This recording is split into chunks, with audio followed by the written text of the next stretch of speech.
on va vous demander, je ne sais pas si vous vous êtes répartis par groupe comme vous étiez à l'extérieur. Non, c'est Zoom, évidemment, vous êtes regroupés de Zoom, nouveau. en fait, je sais pas où ça se configure. C'est un peu grégaire tout ça. Hein. Voilà. Mais vous vous sentez bien? Est-ce que vous savez pourquoi vous êtes ici aujourd'hui réunis à 3 écoles?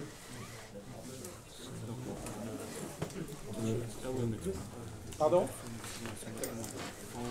Qu'est-ce que tu viens de dire? Pour être plus. Pour être plus.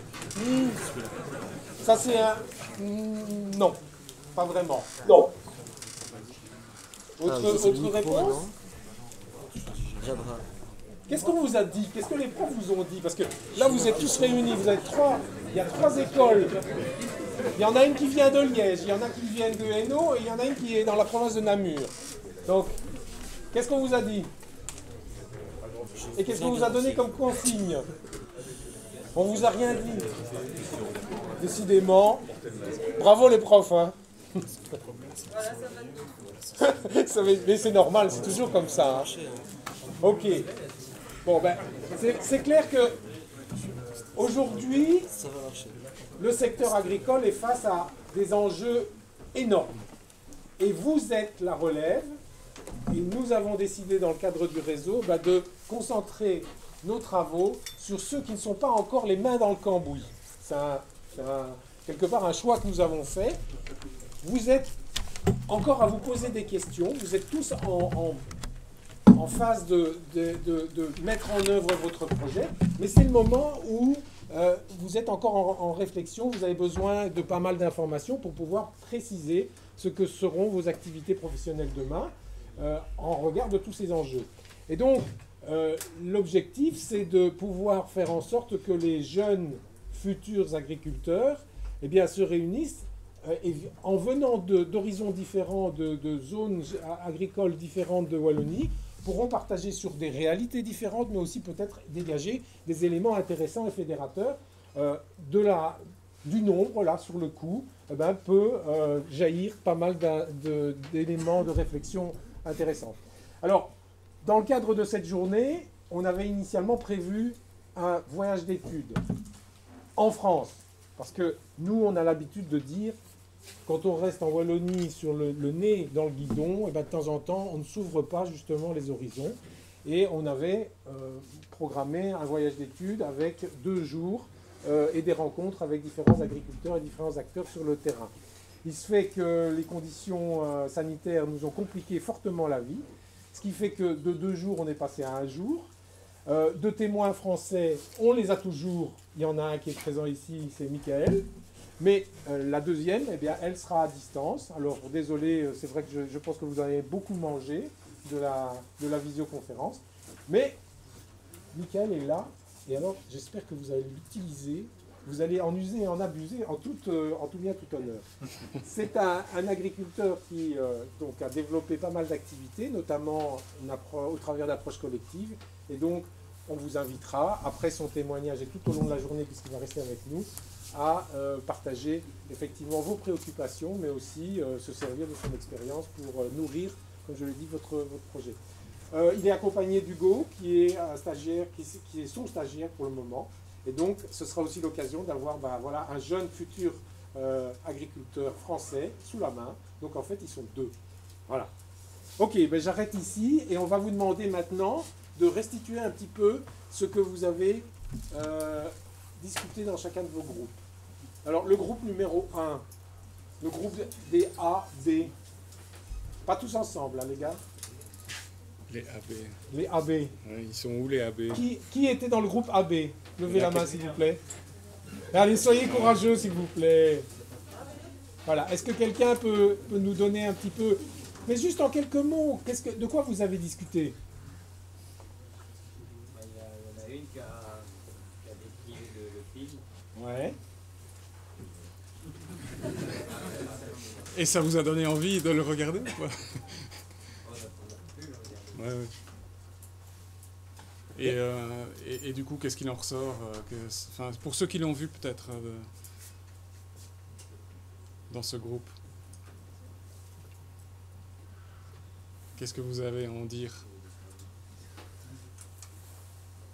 Qui l'a vu dans les... Venez en aide à vos petits camarades. Ouais, ouais. C'était un film qui montrait 3 agriculteurs différents en France et qui sont passés d'une culture où il y avait énormément de maïs, de concentré pour leur production laitière, et ils sont passés au fur et à mesure des années en pâturage pour valoriser l'herbe et diminuer leur coût de production, ce qui leur a permis de diminuer, d'augmenter le prix du lait, parce que grâce à l'herbe, ça a augmenté les taux butyreux et les taux protéiques du lait.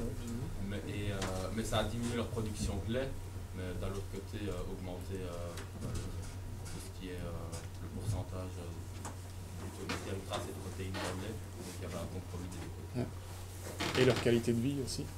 Oui, ils avaient plus de temps pour eux.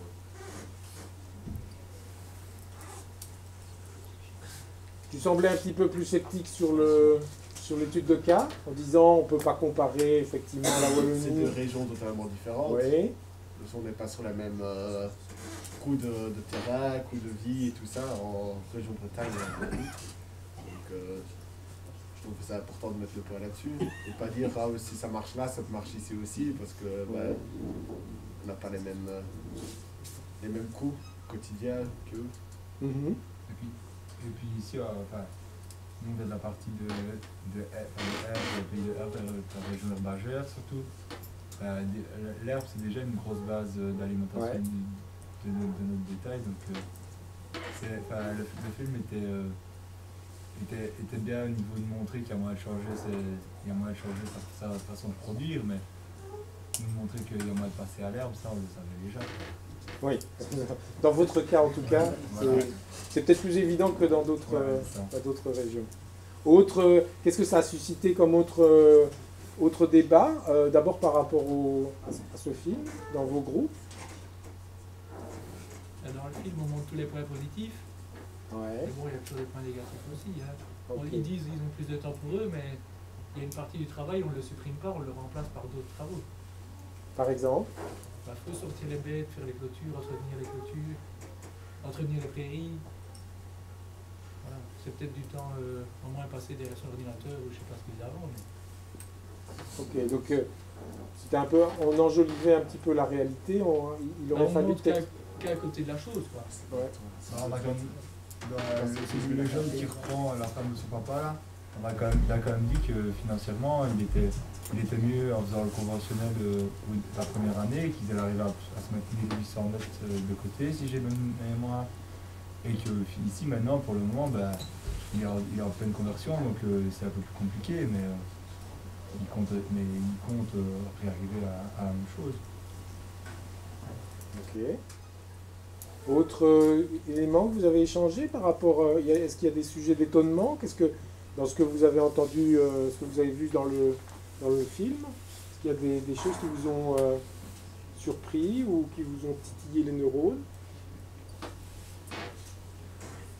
Il y en a beaucoup qui parlent de ce côté-ci. Moi, j'aimerais bien que l'autre partie la parle aussi un petit peu. On est entre nous aujourd'hui, hein, on se lâche. Franchement, ne soyez pas contraints. Les profs de temps en temps vont fermer un peu les oreilles, mais c'est le moment de mettre sur la table vos préoccupations par rapport au futur que vous envisagez. Donc allez-y, on a une journée devant nous pour aller un peu au-delà du cadre scolaire et du cadre familial aussi. Je pense que c'est important. D'ailleurs, ce film s'appelle Au-delà de la clôture, c'est ça? Voilà. Oui. Ouais, très bien, merci. Et pour prendre une fois la parole, Oui, je t'en au tout prie. début du film, il y a un moment où je ne sais plus qui c'est qui dit est-ce que tu produis pour vivre ou est-ce que tu vis pour produire? Tu produis pour vivre ou tu vis pour produire? Et ça, c'est quand même une grosse question de départ qui peut donner plein de réponses et plein de schémas différents, quoi. Ok. Moi, ça m'a un peu. J'avais jamais entendu. J'avais déjà entendu avec le travail, mais pas avec la production. C'est plus philosophique, mais effectivement, ça appelle pas mal de questions de fond. Hein. Ok. Concernant le film, j'ai pas entendu encore de demoiselles. Et vous laissez pas. Hein. Aujourd'hui, plus que jamais, vous devez sortir du bois. Hein. Allez, il n'y a pas une demoiselle qui peut...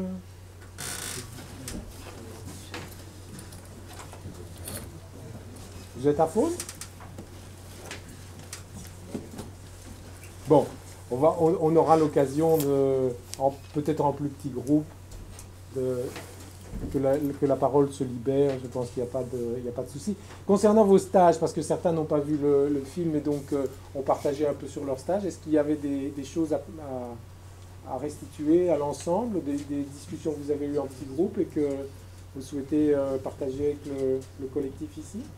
Et qui peuvent servir de fil rouge aussi pendant la journée. Hein. Je pense que c'est intéressant. Ce que vous avez discuté ce matin, c'est l'amorce de ce dont on va discuter au fur et à mesure. Non? Moi, je voudrais rebondir quand même sur le film, T'en sur un prie. élément. Avec le groupe précédent, donc en 2020, on avait organisé un atelier avec, peut-être certains d'entre vous étaient déjà là, mais avec les classes qui vous précédaient. Avant le Covid, on avait eu l'occasion d'avoir des ateliers dans vos écoles. Et la question de la qualité de vie est souvent revenue dans les échanges qu'on avait eus avec ce groupe. Et moi, ce qui m'interpellait fort dans ce film, c'était qu'il y a la question un peu philosophique que tu rappelais, produire pour vivre, vivre pour produire.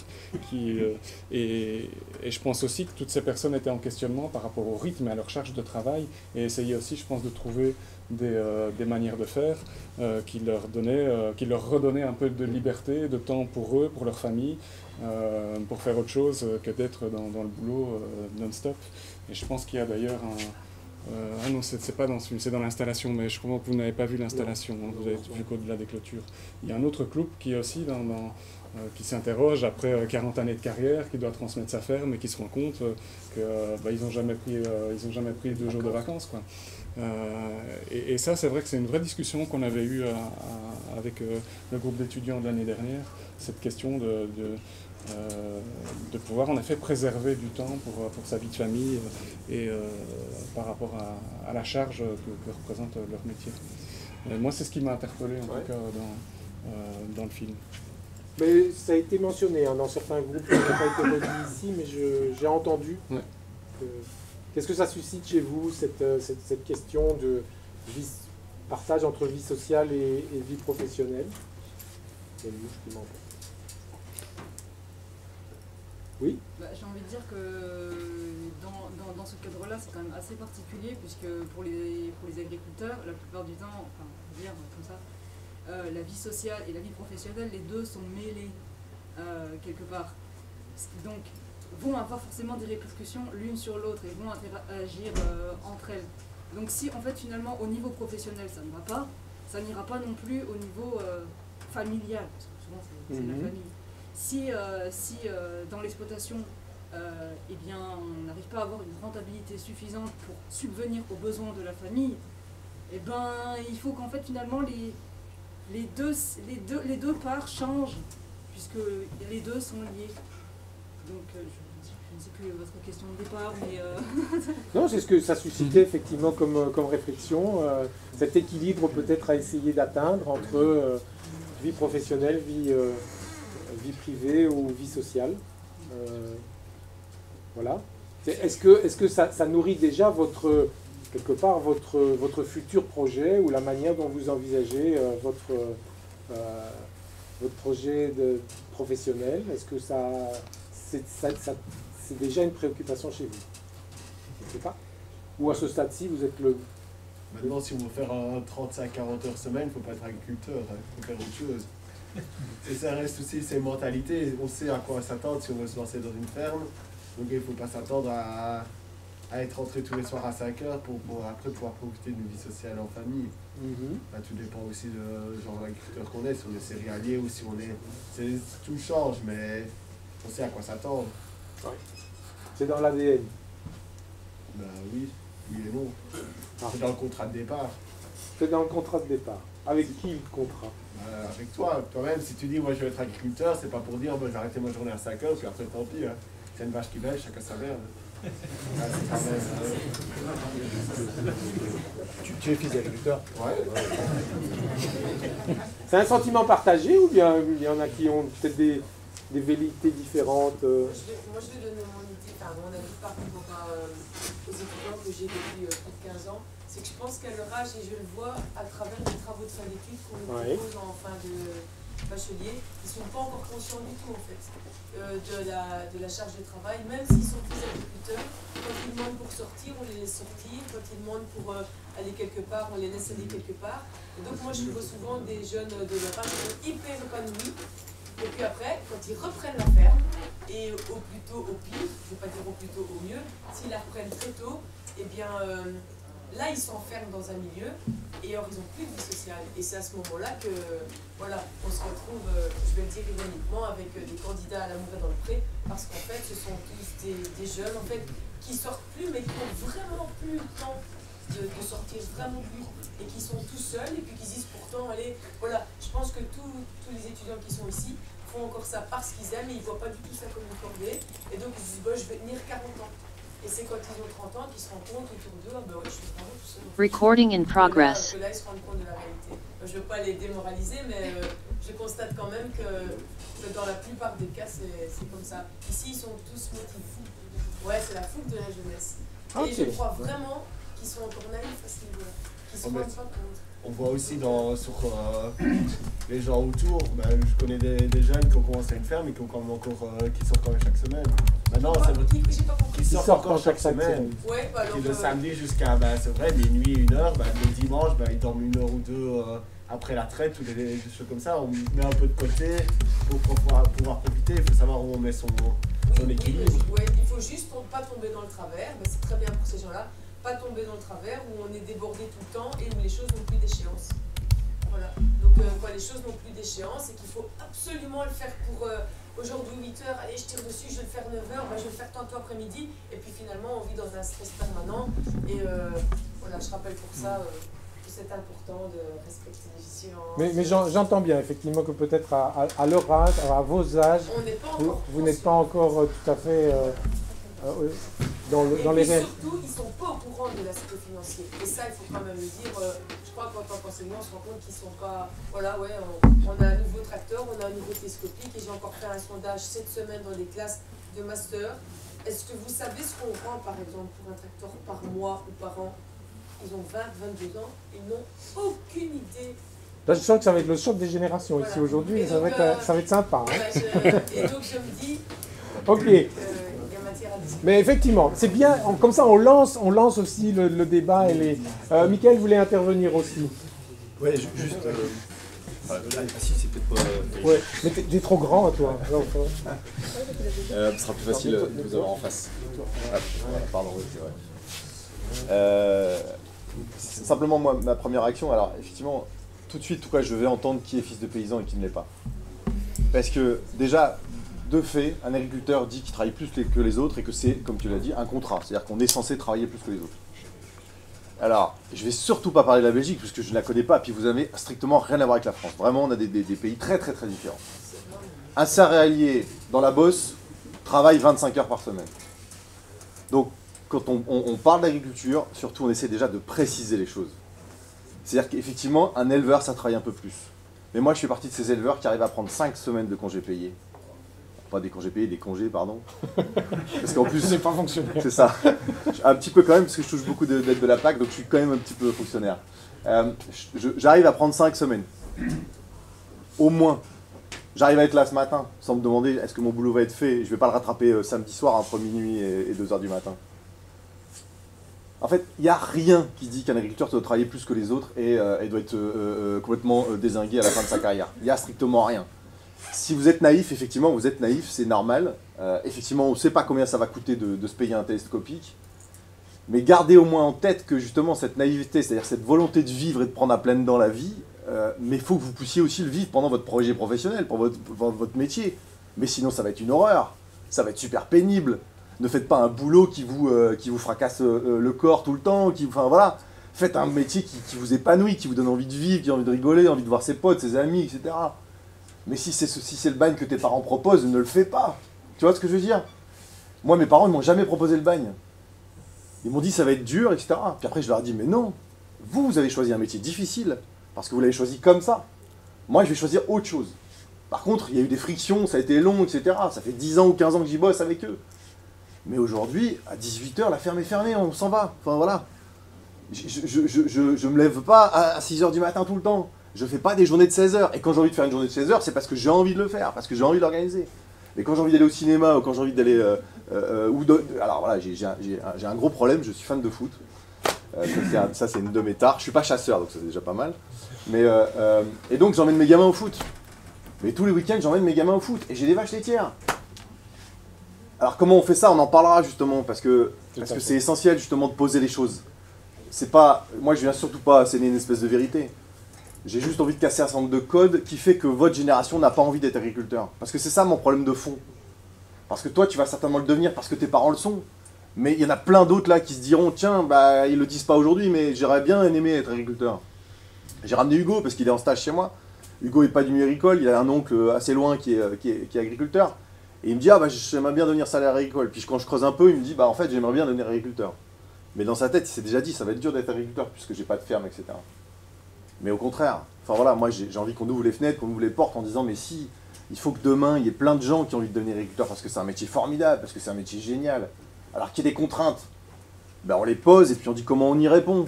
Mais voilà, il n'y a pas un contrat qui dit ça va être un métier très difficile, vous allez travailler 24 heures sur 24, etc. Ça, non, il faut en sortir. Ça, il est urgent d'en sortir parce qu'on est plus que... Alors en France, surtout je ne vais pas parler de Belgique, parce que ça n'a strictement rien à voir, si j'ai bien compris. En France, on était... moi, je me suis installé il y a 15 ans. On était plus de 600 000, là on est 400 000. Et il y a un type, moi, qui m'a promis qu'on serait 200 000. Alors 200 000, très heureux, on gagnerait notre vie. Sauf qu'on serait 200 000. C'est-à-dire que quand vous regardez un pays comme la France, ça veut dire que moi, maire d'un petit village, c'est-à-dire qu'en clair, il n'y a plus qu'une ferme dans le village. Donc, bah, moi, c'est pas tout à fait l'horizon que j'ai envie de faire, quoi. Tu vois, parce que, typiquement, j'accueille plein de jeunes chez moi, comme vous, en stage, en apprentissage, en salariat, etc. Bah, il y a du monde qui a envie de travailler avec le vivant, quoi. On va en laisser, voilà. On va en laisser pour la suite. Mais on va en parler parce que tout de suite, vous posez bien les choses, en fait. C'est-à-dire que... Voilà. Moi, je pense qu'effectivement, c'est ça le principal. C'est qu'on a tout de suite mis les pieds dans le plat, avec des sujets qui sont fondamentaux par rapport à la suite des opérations pour chacun d'entre vous, chacune et chacun d'entre vous. Donc, je pense que, voilà, belle entrée en matière. Et vous verrez qu'en fait, Michael n'est pas tellement loin de la Wallonie. Hein, en fait, il est juste de l'autre côté de la frontière. Ouais, ok. Marine, elle nous a déjà rejoint sur le Zoom, donc je vais peut-être... introduire rapidement ce qu'on allait faire. Je ne sais pas où vous en étiez. Juste si tu as eu l'occasion, Michael, prenez la parole. Ouais, ok. Voilà. Donc, quelques petites consignes quand même avant qu'on entame les échanges. Je vais vous faire quelques petits rappels. Donc, on va avoir en effet le témoignage ce matin de Marine Bardon des Herbes Folles, donc qui est maraîchère. Puis on aura ensuite, on donnera la parole à Michael. En tant que représentant de la CUMA de la Plaine et de bien d'autres choses, oui. On aura l'occasion d'en discuter. Ensuite, on se rendra avant de manger, donc c'est pour ça qu'on a prévu une collation. Alors, si vous avez les crocs, on a une collation après l'intervention ici, après le témoignage de Marine. On fera une petite pause. Et puis, on se rendra avant de manger du coup au pôle fromager à l'Épasque. On aura une visite du pôle fromager de l'Épasque et on mangera à l'Épasque vers 13h30. Ensuite, on se rendra sur le terrain. On a une visite de ferme pas loin à Oé, chez Mathieu Romeden. Je vous en dirai un peu plus en fin de matinée. Et puis on ira ensuite à la bergerie du Champ du Bois et au Cerf de la Chapelle, donc chez Aline Hanoul, à Avlanges, pas beaucoup plus loin. Et donc on terminera la journée aux alentours de 18h. On devrait être de retour ici. En tout cas, on terminera la journée pour ceux qui concernent ici Ciney aux alentours de 18h. Voilà. J'avais fait quelques rappels sur la cellule d'animation, Xavier. Oui. Hein, qui sommes-nous? On oui, l'a parce pas qu'en dit. fait, on s'est adressé à la génération précédente, mais donc nous en partenariat avec les écoles que j'ai citées tout à l'heure, et bien voilà, comme je l'ai dit, on a décidé de travailler avec la jeune génération. Et donc, qui sommes-nous? Nous sommes le réseau wallon de développement rural. Alors, c'est un dispositif qui est mis en place dans le cadre de la politique agricole commune, deuxième pilier, donc tout ce qui est développement rural. Et notre boulot, c'est d'essayer de créer des ponts, des liens entre tous les acteurs du développement rural, et notamment, évidemment, les agriculteurs, mais pas que. Et donc, nos missions, c'est de pouvoir organiser ce type de rencontres, de débats, et faire avancer le schmilblick quelque part. en favorisant effectivement l'utilisation aussi des moyens qui sont mis à disposition de tous les acteurs du secteur. Donc on est un partenariat d'organisations professionnelles. Nous avons le réseau, c'est la FOA, c'est la FUGA, c'est la FJA, c'est la Fédération des parcs naturels, c'est l'Association des centres culturels, c'est une myriade d'acteurs qui sont impliqués dans les différentes facettes du développement rural. Mais c'est important parce que ça permet de pouvoir faire dialoguer ces différentes catégories d'acteurs. Donc cette journée s'inscrit dans le cadre de ce qu'on a appelé la route de l'innovation, hein, qui consiste avec les acteurs du réseau à décortiquer les mécanismes d'innovation, en s'intéressant à des cas concrets et au terrain, dans l'idée de pouvoir capitaliser sur ce qui se fait et développer des solutions originales en Wallonie, développer des connaissances et innover et partager des concepts liés à l'innovation. D'ailleurs, si vous êtes curieux, il y a des publications qui vous permettent de rentrer un petit peu plus en détail, parce que là, on vous livre des informations vraiment à l'arrache. N'hésitez pas à vous plonger aussi dans les documents qui sont mis à votre disposition. Je pense que ça peut être intéressant dans le cadre de vos études, effectivement, d'avoir d'autres points de référence. Et donc, ce qu'on a fait avec vos écoles jusqu'à présent, c'est s'intéresser au renouvellement des générations, en s'intéressant à la reprise d'exploitation face à un constat qui est que la reprise d'exploitation, elle demeure principalement aujourd'hui dans le cadre familial, que de nombreux agriculteurs n'ont pas de repreneurs aujourd'hui. C'est aussi un constat qu'on posait. Et donc, ce qu'on souhaitait travailler avec vous, c'est justement de voir comment dépasser des modes classiques de reprise, imaginer des nouveaux projets, et au travers d'échanges et de témoignages, pouvoir nourrir votre propre projet professionnel, vous amener à réfléchir à votre futur, peut-être en y amenant de nouvelles idées, de nouveaux concepts, et justement en réfléchissant à la manière d'innover dans la manière dont vous pouvez travailler, dont vous projetez dans vos projets professionnels, dans votre métier d'agriculteur, d'exploitant, d'éleveur, tout ce que vous souhaitez faire. Donc vraiment, l'objet des journées qu'on a eues jusqu'à présent, et pour ceux qui étaient au webinaire au mois de mai, c'était vraiment ça, c'était de vous confronter à de la pratique, à des cas concrets, à des jeunes installés qui ont des expériences à partager avec vous. Et c'est ce qu'on va faire maintenant. Donc sans plus tarder, puisque je vois que Marie attend pour nous présenter son projet, on va lui passer la parole. Quelques consignes tout de même. Je ne sais pas si vous aviez été briefé par vos profs. Ce qu'on a souhaité, c'est qu'au long de la journée, vous puissiez prendre des notes. Vous puissiez prendre des notes sur justement, comme on l'a fait, la discussion qu'on a eue, ce qui vous interpelle dans les cas que vous allez être amené à découvrir. Ce qui vous étonne, ce qui vous inspire, au contraire, ce qui ne vous inspire pas du tout, que vous ne trouvez pas intéressant, que vous ne mettriez pas en place, vous, dans votre exploitation, dans votre projet pro. Ce que vous estimez aussi être une bonne pratique dans ce que vous allez découvrir, ce qui vous paraît du coup aussi transférable dans votre métier et pourquoi pas en Wallonie de manière générale. Et puis on souhaiterait que vous puissiez nous transmettre ces notes que vous allez prendre. Parce qu'en fait, le contrat qu'on a eu avec le réalisateur du film que vous avez vu, c'est de pouvoir échanger avec lui et lui faire part de vos commentaires et de vos réflexions dans le cadre de cette journée. Donc on attend de vous aussi que vous puissiez nous faire part de ce que vous aurez noté, de tout ce qui vous aura interpellé au cours de cette journée, et que vous puissiez me l'envoyer par mail pour la semaine prochaine, mercredi prochain, à cette adresse-ci. Voilà. C'est important que vous gardiez des traces de vos réflexions au moment où vous êtes confronté à des expériences, à des témoignages, que vous consigniez ça pour vous, et puis que vous puissiez le partager avec nous, parce que ça peut effectivement nourrir la suite des opérations et nous donner des axes de travail communs. Donc maintenant, je vais basculer sur la session Zoom, on va voir si ça fonctionne, pour donner la parole à Marine Bardon des Herbes Folles, comme je vous ai dit.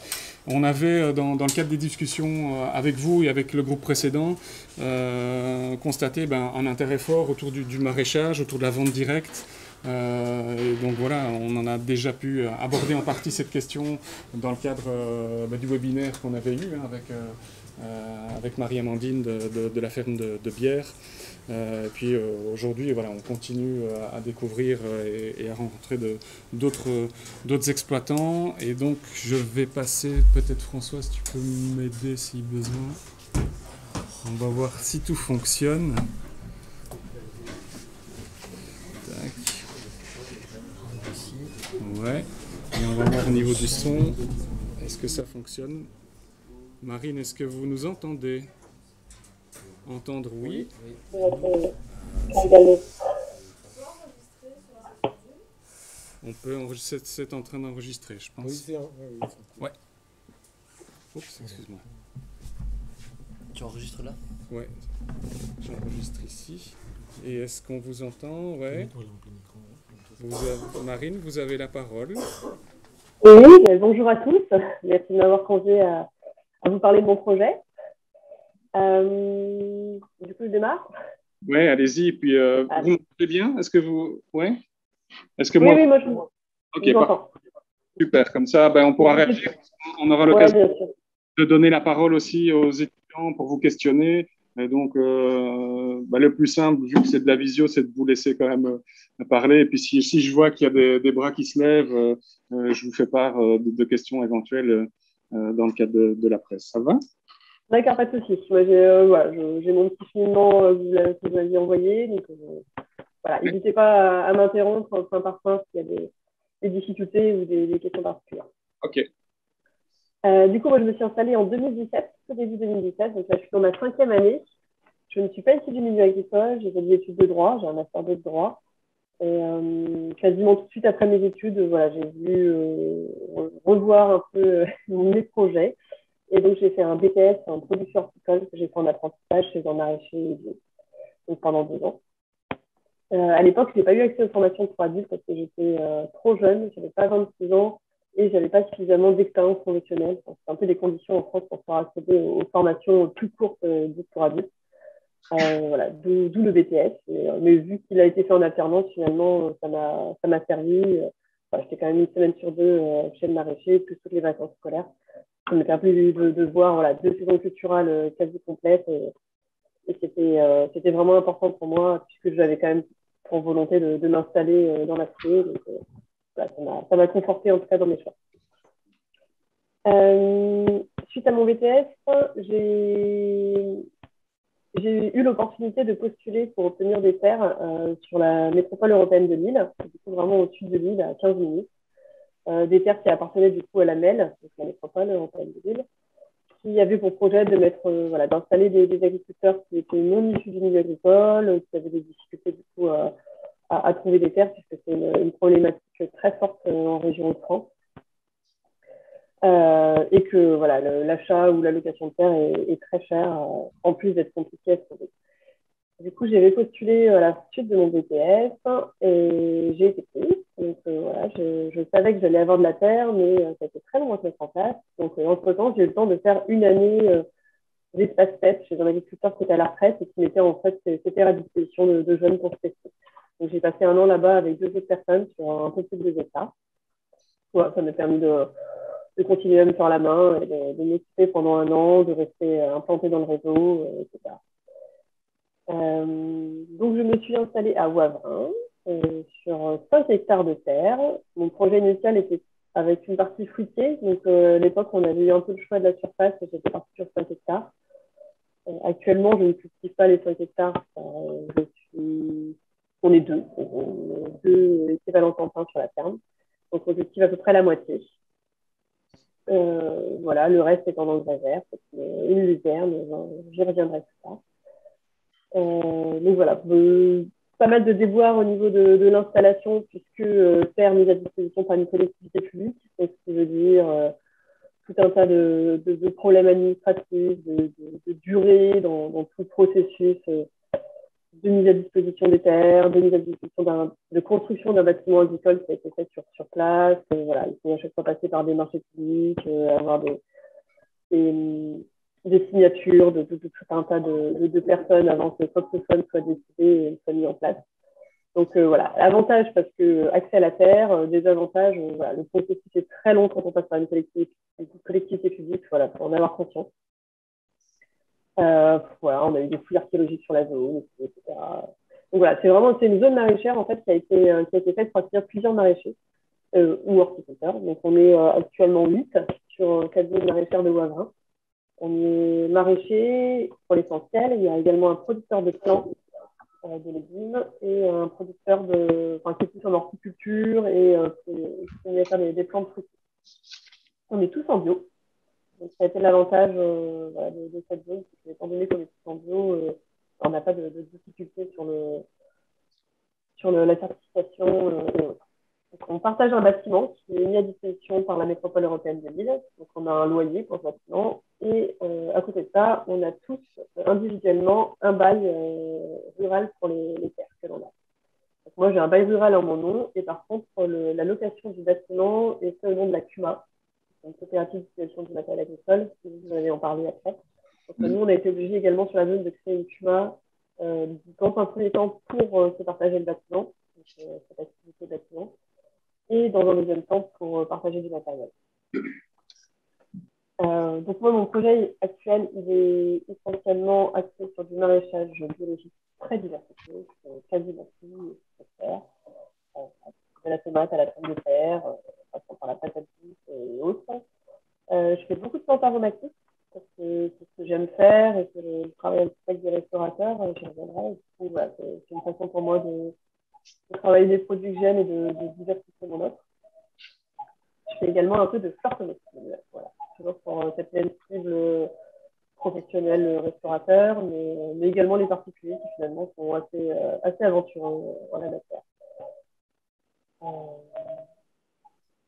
Voilà, donc j'ai donc 5 hectares de terre, dont 2 serres sur ces 5 hectares qui font à elles 2000 m². Moi, j'ai fait le choix dès le départ de construire la surface totale de mes serres. C'était un gros investissement, c'était quasiment la moitié de mon budget d'installation. Mais c'est aussi ces serres qui me permettent d'avoir des légumes toute l'année, donc un revenu toute l'année, et d'avoir une offre diversifiée toutes les saisons, et qui ont quand même une rentabilité évidente très rapidement. C'est vraiment, moi, j'ai fait le choix d'investir tout de suite dans les serres, dans les 2 serres. Je peux peut-être vous parler de mon type de commercialisation. Je travaille quasiment uniquement en vente directe. À l'heure actuelle, je travaille avec les courses-circuits.fr, c'est un système de drive fermier. On est plusieurs agriculteurs en fait à se regrouper sur une sorte de plateforme internet pour vendre nos produits. Donc, à l'initiative de ce projet, il y a 3 personnes. Une personne qui a vraiment géré toute la partie Internet, mise en place du site Internet, etc., qui est très costaud. Ensuite, il y a une personne qui est plus sur la communication, la recherche de financement, l'administratif, etc. Et une personne qui est sur l'accompagnement des producteurs.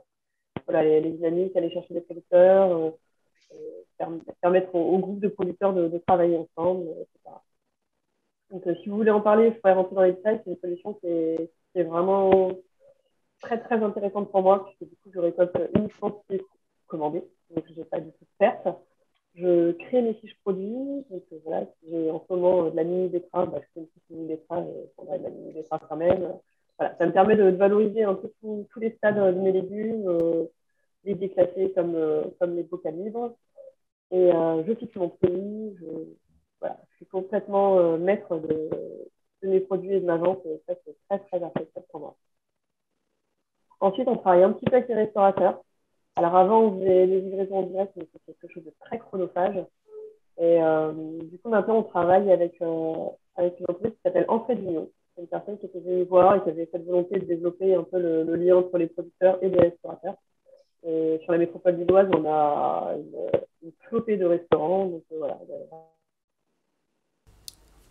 un gros potentiel dans ce domaine-là. Marie, ça nous permet de... Oui. Je vous interromps, là, on a perdu un petit peu le fil. Vous disiez que vous travailliez au départ avec des restaurateurs et que vous ne le oui. Et est-ce qu'il y a un truc sur votre micro qui croustille là où je sais pas, mais on n'a pas un son hyper bon parfois. Donc je sais pas si. J'ai rien de particulier pour ça. Ok, alors on va se concentrer. J'espère que ça ira. Je vous en prie, allez-y. Du coup, je travaille maintenant avec une personne qui fait le lien entre les producteurs et les restaurateurs. Ce qui me permet, moi, de ne pas gérer la livraison, de ne pas gérer la prise de commande. c'est très appréciable. Et encore une fois, ça me permet de valoriser vraiment mes légumes de toutes les manières possibles. Puisque les restaurateurs demandent aussi bien du canif classique que des mini-légumes, que des fleurs, que des aromatiques. Donc voilà, ça me permet vraiment de pouvoir vendre au final toute la production. Et on fait également un petit peu de marché fermier, des marchés qui sont plus événementiels. On travaille avec le CIVAM, un centre qui valorise du coup le milieu rural et les agriculteurs. Voilà, donc on fait des marchés fermiers avec un groupe d'agriculteurs qui est quasiment toujours le même. Donc on se retrouve voilà, sur plusieurs lieux sur la saison, une dizaine de dates environ, sur lesquelles je vends mes légumes. Voilà. La difficulté, c'est que je me suis installée quand même sur une terre qui était complètement vierge, dans un bâtiment qui était complètement vide, et étant donné que j'étais hors fête familiale, je ne partais de rien. Ça, c'était une de mes difficultés premières, c'était de tout acheter, de tout aménager, de tout mettre en place. Une reprise, c'est pas évident, mais au final, démarrer de rien, des fois, c'est pas évident non plus, parce qu'il y a tout à créer. Et quand on n'a pas un sécateur, pas un couteau, une caisse, ou pas un légume déjà dans le champ, c'est pas toujours évident. Voilà, donc ça a été un gros travail à faire. Là, on met en place des haies de plus en plus. On en a déjà mis 2 en place. Cette année, on en remet 3 supplémentaires. Voilà, petit à petit, on essaie de structurer la ferme. Ça marche plutôt bien. Lors de mon installation, en région France, on est pas mal aidé parce qu'il y a beaucoup d'associations qui œuvrent sur le territoire pour le mailler et pour aider les agriculteurs à s'installer, à se créer un réseau, etc. Donc voilà, je ne sais pas si ça va vous parler, mais j'ai été aidée notamment par le CIVAM, par une association qui s'appelle Initiative Paysanne, par les bureaux de France, c'était les GAB, c'est des groupements d'agriculteurs biologiques, en fait, c'est structuré de façon nationale, et il y a des sous-catégories par région. J'ai travaillé aussi avec l'Atelier Paysan, et une SOUC, voilà, une société d'intérêt coopératif, qui travaille sur l'autoconstruction d'outils agricoles. J'ai beaucoup autoconstruit d'outils pour essayer de les adapter à ce que je voulais faire, à ma taille d'exploitation, à ma façon de cultiver. C'est quelque chose qui m'a beaucoup aidé aussi, parce que à l'heure actuelle, je peux réparer mes outils, et ça, c'est très confortable. Et il y a juste une soudure qui fait que c'est important de savoir se débrouiller un petit peu. Voilà, je suis plutôt bien implantée dans le réseau local. On commande mes graines avec d'autres agriculteurs. On a des petits groupes comme ça qui nous permettent de viser les prix, de discuter un peu des variétés, de ce qui a marché, ce qui n'a pas marché, de tester de nouvelles variétés. Voilà, pour prendre un de risque financier. Je suis du coup aussi administratrice au CIVAM, voilà, du Nord. On travaille notamment donc, sur les marchés fermiers, sur des portes ouvertes en région, sur l'accompagnement de producteurs qui veulent créer des collectifs de vente, notamment des magasins, ce genre de choses.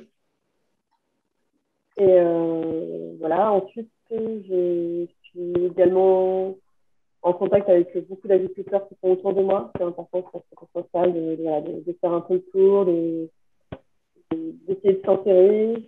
Moi, j'ai eu de l'aide, voilà, notamment les premières années, par du prêt de matériel, des interventions que moi, je n'étais pas capable de faire parce que je n'étais pas encore équipée par un agriculteur de villages plus loin. Je vous disais également que j'avais mis une partie de mes terres en hiverne. C'est un engrais vert qui sert notamment aussi au bétail, notamment aux vaches. Et donc, du coup, j'ai un agriculteur qui habite pas très loin, qui lui s'en occupe, parce que moi, je ne suis pas équipée et que je ne sais pas faire de la grande culture. Donc voilà, lui, il est équipé, il vient la faucher, il l'enrubale, et du coup, il la donne à ses vaches. Et moi, en échange, il me rapporte du fumier, qui est très utile pour amender mes terres. Voilà, c'est des choses comme ça qu'on arrive à faire très facilement si on prend le temps de faire le tour un peu des fermes, de se présenter, de s'enterrer. C'est du temps à passer, c'est évident, mais c'est aussi important, je pense. Ça nous permet déjà de sortir un peu la tête du champ, des fois, ça fait du bien, de prendre du recul, d'avoir des contacts avec d'autres personnes qui peuvent nous aider le jour où on en a besoin. Et ça, c'est très appréciable. Voilà, de quoi je peux vous parler? Je peux vous dire que mes premiers points de blocage, ça a été d'aller voir la banque et d'avoir des prêts. quand on n'est pas issu du milieu agricole, c'est pas toujours évident que la banque nous fasse confiance et nous prête une somme importante. Mais quand on démarre de rien, malheureusement, on en a aussi besoin. Moi, je suis tombée sur un conseiller bancaire, un expert bancaire qui n'était pas très réceptif au mode d'agriculture biologique, à la diversité de légumes que je faisais, etc. Et, ça nous a un peu malmenés, mais bon, on a quand même réussi à avoir un prêt, pas à la hauteur de ce qu'on espérait. On a dû reculer certains investissements, notamment la chambre froide.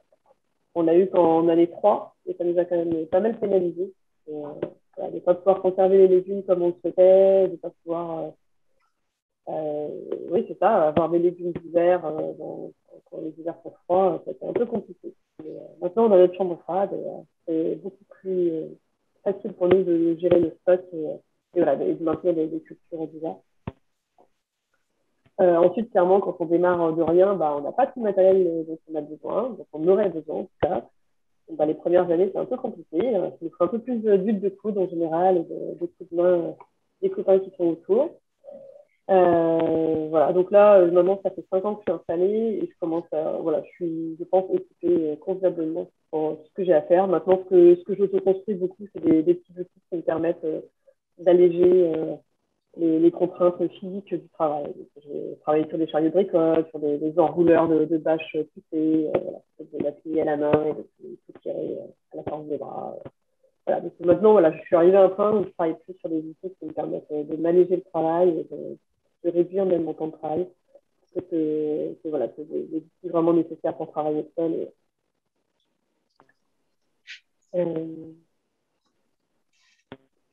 Voilà, je vais juste vous parler de 2 autres choses qui ont été un peu compliquées pour moi à l'installation. C'est toute la charge administrative qu'il peut y avoir. Quand on s'installe, en fait, on devient chef d'entreprise et ça, on ne l'a pas toujours en fait. Et chez l'entreprise, c'est passer beaucoup de temps à faire des papiers, à avoir des gens au téléphone, à répondre à des mails, à envoyer des mails. Et il y a tout le côté, du coup, côté vraiment gestion d'entreprise à gérer. Donc voilà, les assurances, les contrats en tout genre, les fournisseurs qui sont relancés, qui sont surveillés, qui sont postales. Et voilà, c'est vraiment un temps que j'avais beaucoup trop minimisé dans mon parcours à l'installation. C'est quelque chose d'important. Et ensuite, toute la gestion en fait, des ressources humaines qu'on peut avoir sur la ferme, donc les stagiaires, les salariés. Je me suis installée au départ avec mon conjoint, c'était mon conjoint collaborateur. Et en souhaitant trouver un autre travail, donc j'ai salarié une personne dans un premier temps à temps plein et une autre à mi-temps. Et voilà, c'est des choses qu'il faut apprendre à faire aussi, encadrer des personnes, manager des salariés, des stagiaires, c'est pas la même chose d'ailleurs. Et voilà, c'est des choses dont il faut aussi être capable parce que clairement, tout seul sur une ferme, c'est un peu compliqué, on ne peut pas tout faire. Donc, on a toujours même de toute façon des fois de la famille qui vient nous aider et c'est important de réussir à donner des objectifs clairs, des explications claires et simples. C'est pas toujours facile. Voilà, ça a été mes grosses difficultés à l'installation. Actuellement, mes difficultés restent sur le temps de travail et surtout sur la rémunération. Malheureusement, j'ai beau être 100% en vente directe, fixer mon prix dans tous mes casques de distribution et vendre quasiment toute ma production. Il faudrait que je fasse encore plus pour pouvoir dégager plus de chiffre d'affaires et être capable de le payer parce qu'à la tâche, je ne le paye toujours pas malheureusement. Voilà, ça c'est un gros problème pour moi. Parce que voilà, je passe énormément de temps au champ, je passe beaucoup de week-ends, j'ai 2 jeunes enfants, et voilà, c'est 3 et 6 ans maintenant. Et c'est contraignant en fait comme travail. Et faut que ce soit fait par passion, clairement, c'est évident. Parce que ça demande du temps, ça demande des efforts physiques, ça demande d'être vraiment serein, parce qu'on ne maîtrise finalement pas grand-chose dans le vivant. On arrive à maîtriser parfois sa commercialisation et autres, mais sa production, pas toujours évident. Il y a des années qui sont très différentes les unes des autres. L'année dernière, printemps, été extrêmement chaud et sec. Cette année, c'est tout l'inverse. On a des cultures qui ne réagissent pas du tout de la même manière. Et une clientèle qui n'achète pas la même chose. Donc, c'est pas toujours évident non plus à estimer au préalable.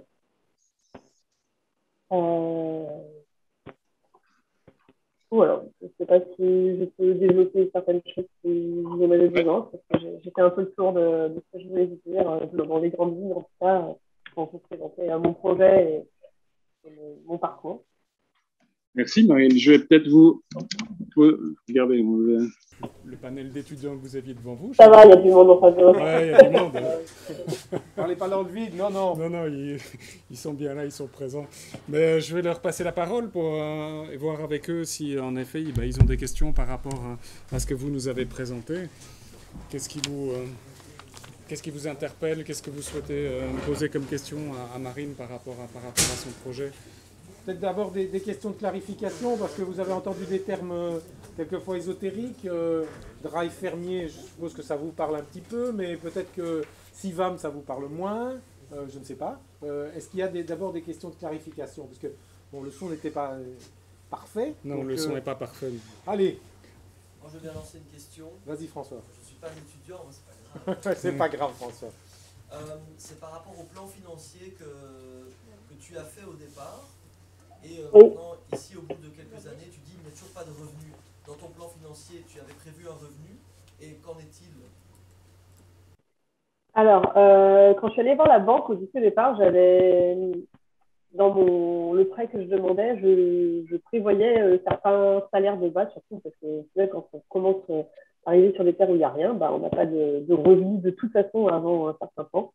La banque a refusé complètement de financer cette partie, entre guillemets, salaire des premiers mois. Ensuite, j'ai eu quelques aléas qui font que bien sûr, ça a été un peu plus compliqué financièrement, notamment en deuxième année, j'ai une de mes petites chapelles qui s'est envolée avec la tempête. Ça m'a coûté très cher, même si j'étais assurée, voilà, j'en ai eu pour 30 000 € de réparation, l'assurance a pris la moitié en charge, mais voilà, de rajouter 15 000 € quand on est juste en deuxième année d'installation, c'était un peu dur à épuiser. Ensuite, le fait de ne pas avoir de chambre froide, quand même, ça m'a vraiment pénalisé sur ma possibilité d'avoir des revenus, enfin, pas des revenus, mais des rentrées d'argent en tout cas régulières sur l'année. Parce que des charges, on en a tous les mois, en fait, quand même. Même en janvier, février, quand on n'a pas trop grand-chose à vendre. Du coup, dans mon plan de financement, il était effectivement prévu que je me verse un salaire. Alors actuellement, ce n'est pas le cas, je pense parce que mes charges sont beaucoup trop importantes. Donc je travaille vachement là-dessus, sur la diminution de mes charges. Notamment, j'ai mis beaucoup d'outils, j'ai emprunté beaucoup d'outils, pas emprunté, mais je loue beaucoup d'outils à la CUMA, qui peut-être, je pense, une bonne solution pour certaines entreprises agricoles. Mais ça n'a pas été le cas pour moi parce que je pense que je suis trop petite. Et voilà, donc je louais notamment un tracteur. Ça me revenait à environ 18 € de l'heure. Sauf que voilà, on était tous dessus, tous maraîchers. Donc on n'a pas de tracteur quand on veut. C'est contraignant parce qu'on dépend de la météo. Et c'est quelque chose qui m'a, je pense, un peu pénalisé aussi. Voilà, donc je suis en train là, je viens de prendre un tracteur en leasing, c'est une sorte de crédit bail. Donc moi, c'est plus confortable pour moi. J'ai le tracteur pour faire aussi des récoltes et autres. Voilà. Ensuite, l'année du confinement, ça a été compliqué financièrement puisqu'on a dû garder les enfants d'un côté, mais gérer le champ de l'autre. On avait une demande énorme. Donc, pour le coup, on avait de la rentrée d'argent, mais il fallait produire et il fallait entretenir un champ. C'était en plein printemps, il fallait se planter. Et j'ai dû salarier beaucoup en passant par un groupement d'employeurs. C'était plus simple pour moi à gérer. Mais voilà, c'est un coût qui... Voilà. Donc en 2019, finalement, j'ai eu la serre qui s'est envolée, donc ça m'a coûté 15 €. Et en 2020, j'ai eu des problèmes de confinement et de masse salariale à gérer. Avec du coup mon conjoint qui gardait les enfants et qui ne pouvait pas être sur la femme. Après, je ne sais pas dire en fait ce qui fait qu'à l'heure actuelle, je ne me paye pas. Tous les ans, je double mon chiffre d'affaires. Je pense que je suis arrivée à un chiffre d'affaires. En 2020, j'étais à 80 000 € de chiffre d'affaires, c'est pour un bon 2 hectares de privé. Donc, avec 2 personnes travaillent dessus. Je pense que c'est pas trop déconnant, mais ça ne suffit toujours pas à payer toutes les charges.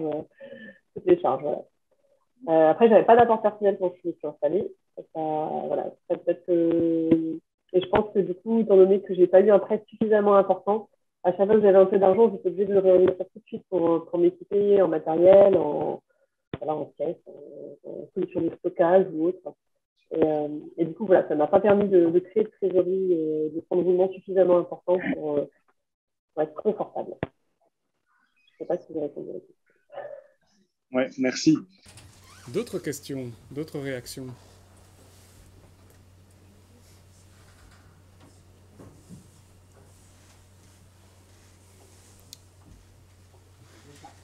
Ouais. Pourquoi est-ce qu'elle a fait le choix d'engager des personnes plutôt que de se payer elle-même? Je sais pas si ça... J'ai pas entendu, désolé. Pourquoi avez-vous fait le choix d'engager du personnel au lieu de vous rétribuer, au lieu de vous payer vous-même? Tout simplement parce que moi, toute seule sur la ferme, je peux pas m'en sortir. Enfin, c'est pas que je peux pas m'en sortir, mais c'est contraignant. Mettre une bâche toute seule, c'est embêtant. Il y a plein de choses qu'on ne peut pas faire. Je peux pas planter des plants. Enfin, si, je peux les planter à la main, mais j'ai une machine pour faire ça. Je peux les faire à la machine. C'est aussi une volonté de m'économiser. Si j'aurais pu décider de réduire la surface de la ferme et de faire toute seule, mais clairement, j'aurais été obligée de multiplier mon temps, de travailler plus. Parce que c'est pas parce qu'il y en a 2 fois moins de surface et que du coup on est 2 fois moins que le temps de travail est divisé par 2. Clairement, tout ça, je mets pas le même temps qu'à. Enfin, je divise pas, je sais pas comment dire, mais je divise pas par 2 le temps. Je pense que je multiplie en fait encore plus. Il y a des choses qui sont facilement à 2, ça va nous prendre 10 minutes. Tout seul, ça va pas me prendre 20 minutes, ça va me prendre 40 minutes. Et que du coup, quand on est tout seul, le jour où je suis malade, le jour où je dois aller chercher les enfants à l'école, parce qu'il y a ci, il y a ça, mais que je suis censée trouver mes commandes, j'ai aucune solution de repli. C'était compliqué pour moi. Et puis là, j'étais à une échelle où je vendais toute ma production, donc j'ai pas de problème de vente. Du coup, voilà, j'ai préféré salarié. Parce que aussi, c'est important pour moi de pouvoir faire travailler quelqu'un. Et de permettre l'accès à l'emploi mais voilà, en tout cas, c'est sûr que ça me coûte cher de salarié. D'autres questions? Oui. Pourquoi est-ce qu'elle a commencé sur une parcelle de 5 hectares et pas sur une petite parcelle pour le... Vous avez entendu? Pourquoi est-ce que vous avez démarré sur une parcelle de 5 hectares et pas plus petite au début? Parce que mon projet initial était en fruitier et houblon et plantes aromatiques et médicinales.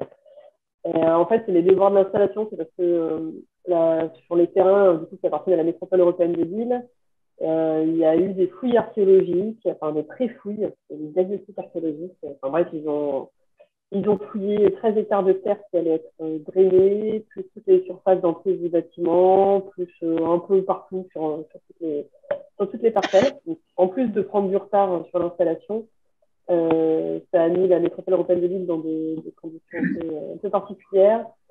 Et en gros, c'était la DRAF à l'époque, c'est pas ça que je regarde à quoi ça correspond, mais enfin bref, c'est une instance qui gère ça. Et en gros, ils ont dit à la MEL que pour tout travail, pour toute construction ou tout travail agricole à plus de 50 cm de profondeur, il y aurait des fouilles agricoles. Okay. Donc la métropole européenne de Lille nous a interdit de mettre des choses à 50 cm de profondeur, parce que pour mon houblon et pour mes fruitiers, il fallait que je mette des poteaux, et il fallait que je les enterre. Et que, voilà, j'ai été contrainte de revoir mon projet. Après, moi, je m'étais formée en maraîchage, donc j'aime ça aussi, et c'était pas mon projet d'installation de départ. Et du coup, j'avais demandé 5 hectares parce que je voulais un verger extensif, je voulais avoir de la place pour mes fruitiers et mon houblon.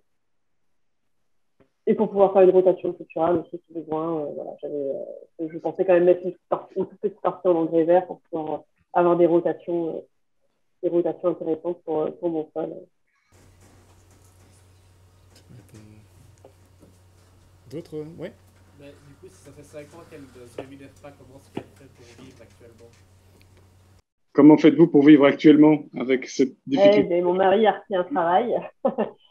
On était effectivement installés à 2 au départ. Et quand il était là, on arrivait à se prélever, ça va me faire peur, 1 500 € tous les 2 mois pour nous deux. Sauf qu'avec l'arrivée du deuxième enfant, ça a commencé à être un peu raide. heureusement, on a des légumes, mais bon, ça ne suffit pas à payer les charges du ménage. Et donc, du coup, puis après, mon mari n'avait pas pour vocation non plus de rester indéfiniment avec moi. Voilà. Il avait envie de faire l'installation avec moi, de faire quelques années, et après de reprendre sa route professionnelle. Donc, bon, il a peut-être repris un peu plus vite que prévu, mais en fait, il a refait un emploi à côté, voilà, qui me permet de vivre actuellement. Après, je ne ramène pas d'argent, mais j'ai quand même beaucoup de charges finalement du foyer qui sont prises en charge par mon entreprise, notamment les 2 véhicules qui sont des véhicules utilitaires. Il y a Internet, les forfaits téléphone, la mutuelle. Enfin, au final, il y a quand même beaucoup de charges qui sont dues dans une bonne partie de temps, du coup, les assurances voiture. Il y a l'âge un peu finalement qu'on doit faire. Ok. Ben, s'il n'y a pas d'autres questions, je vous invite à aller visiter l'exploitation de Marine quand vous serez du côté de Lille. Hein. Oui, c'est ça, voilà, 15 minutes. Je vais les inviter à vous remercier, alors voilà, comme ça vous les voyez. Merci de m'avoir écouté. Voilà, n'hésitez pas si vous avez des questions. Les projets d'installation sont... Voilà, il faut travailler dessus, c'est évident, et de toute façon, ça ne se passera jamais comme on l'a prévu. Ouais. Et c'est une expérience de vie à vivre. Ben, merci beaucoup pour votre témoignage, et bon travail et bonne saison. Et merci beaucoup. Au plaisir, en effet, de venir vous visiter sur place, alors. Merci beaucoup. Je vous en prie. Bonne continuation. Merci. Au revoir. On fait une petite pause.